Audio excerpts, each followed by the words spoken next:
எடப்பாடி பழனிசாமி வந்து அவரோட campaign தர்மபுரியில cancel பண்ணிருக்காரு. அந்த உட்கட்சி பிரச்சனை இருந்துட்டு இருக்கு. நீங்க டெல்லி போயிருக்காரு அமித்ஷா சந்திக்க, அதை எப்படி பாக்குறது? நான் ஏற்கனவே பல மாதங்களுக்கு முன்பே சொன்னேன், இது பொருந்தாத கூட்டணி, ஏற்றுக்கொள்ளாத கூட்டணி, இயற்கைக்கு எதிரான கூட்டணி. நாங்க அப்ப சொன்னோம், இப்ப எல்லாம் நடந்துட்டு இருக்கு. எங்கெல்லாம் பாஜக கூட்டணி வைக்கிறார்களோ அந்த மாநிலத்தில் உள்ள மாநில கட்சிகளை விழுங்குவதும் சிதைப்பதும் வேறறுப்பதும் தான் பாஜகவுக்கு வேலை. இதை சொன்னா அவங்களுக்கு வருத்தமா இருக்கும். கடந்த கால வரலாறுலாம் அவங்க திரும்பி பார்க்கட்டும். சகோதரர் நயினார் நாகேந்திரன் கூட எனக்கு பதில் சொல்லியிருக்காரு. இது மாதிரி காங்கிரஸ் தான் வந்து ஆட்சியை கலைச்சாங்க அப்படின்ட்டு. நாங்க என்ன சொல்றோம், நீங்க என்ன பேசுறீங்க?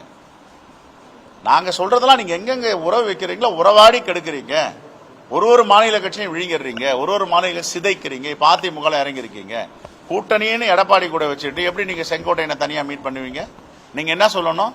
அதிமுக என்ற வீட்டுக்கு உரிமையாளர் எடப்பாடி பழனிசாமின்னா அவர்கிட்ட தான் போய் பேசணும். நீங்க வாடகைக்கு வந்திருக்கீங்க கூட்டணி, நீங்க போயிட்டு அங்க பேச முடியுமா? பஞ்சாயத்து வைக்க முடியுமா? தீர்க்க முடியுமா? செங்கோட்டையன் பேசினா உங்களுடைய உட்கட்சி பிரச்சனை, நீங்க எடப்பாடி பழனிசாமி கிட்ட போய் பேசுங்க. நீங்க அதிமுக பொறுப்புல இருக்கீங்க, மாவட்ட பொறுப்புல இருக்கீங்க, மாநில பொறுப்புல இருக்கீங்க, முன்னாள் அமைச்சர் அப்படின்னு அரசியல் நாகரிகத்தை சொல்லணும். அரசியல் நாகரிகமா அமித்ஷா நடந்திருக்கணும். நடந்தாரா அது மாதிரி? ஒருத்தருடைய குடும்பத்துல ஏன் தலையிடுறீங்க? ஒருத்தருடைய கட்சியில ஏன் நீங்க தலையிடுறீங்க? அது அநாகரிகம்ல. பிளே ஸ்டோர் மற்றும் ஆப் ஸ்டோரில் இருந்து பாலிமர் செயலியை QR கோடு மூலம் பதிவிறக்கம் செய்யுங்கள். செய்திகளை உடனுக்குடன் பெறுங்கள்.